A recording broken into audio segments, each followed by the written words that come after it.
Fuego, bibirahin na. Ayan na.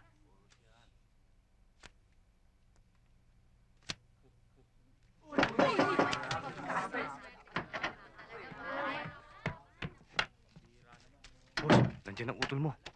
Pakitin ko ba? Hindi.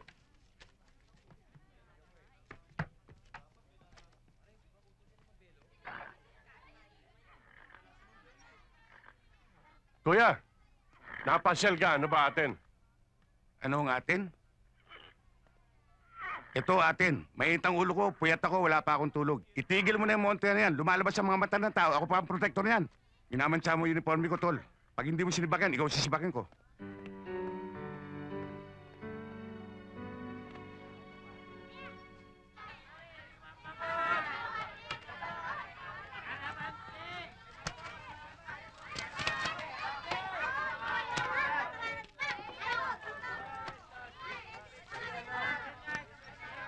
Paano po, Inay? Kawaan ka ng Diyos.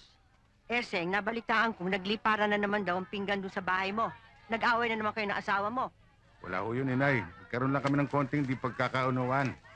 Kilala niyo naman si Digna. Babae rin ako. Naiintindihan ko yung ugali niyang yon. Sa sobrang pag-aalala sa'yo. Saan ka ba galing yan? Yun nga, Inay. Pinuntahan ko si Belo. Pinagsabihan ko tungkol doon sa montehan niya. Nay, mukhang hindi natitinong utol kong yun, ah. Ay naku, Eseng. Lahat na yata ng pangaral sa mundo, ibinuhos ko sa kapatid mo. Pero wala rin epekto. Ayun, yung asawa, laging konsumido.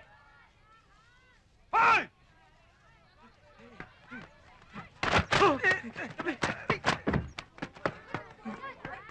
Rock, saan ka pupunta? Tata Eseng, ito yung hinahabol namin magnanakaw. O ano masasabi mo ngayon?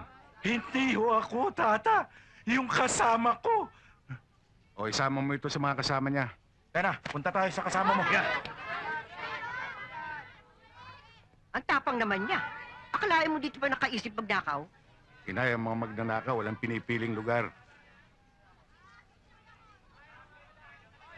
Alam niyo, Inay, pag nakikita ko kayo nagtitinda nitong mga kakanin, naaasiwa ako. Parang akong nahihirapan eh. Inay, kung itigil niyo na kaya yung pagtitinda niyo ng... Itigil? Abay, anong gusto mong gawin ko? Lagi na lang sa bahay, nanonood ng TV? Kain ng kain? At huwag mo kalilimutan, ha? Ang mga kakaning ito ang siyang nagpaaral at nagpalaki sa inyo. Hindi, Inay. Ang ibig kong Ay, sabihin... naku, tama na, kapag tama na, tama na.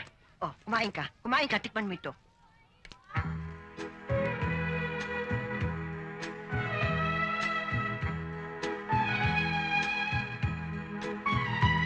Eseng ng mundo, eseng ng mundo,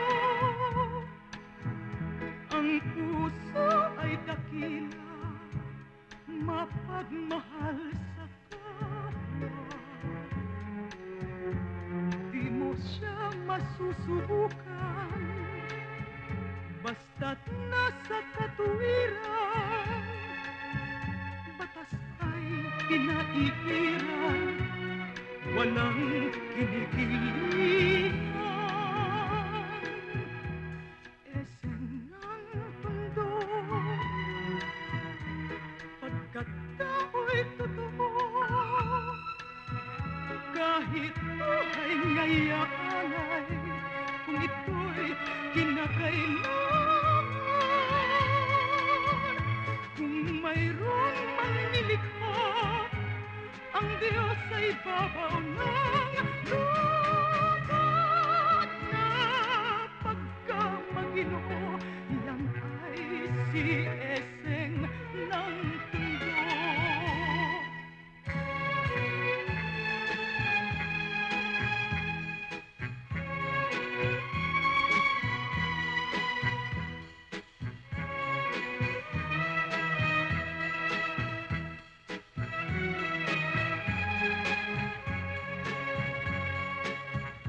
Di mo siya masusubukan,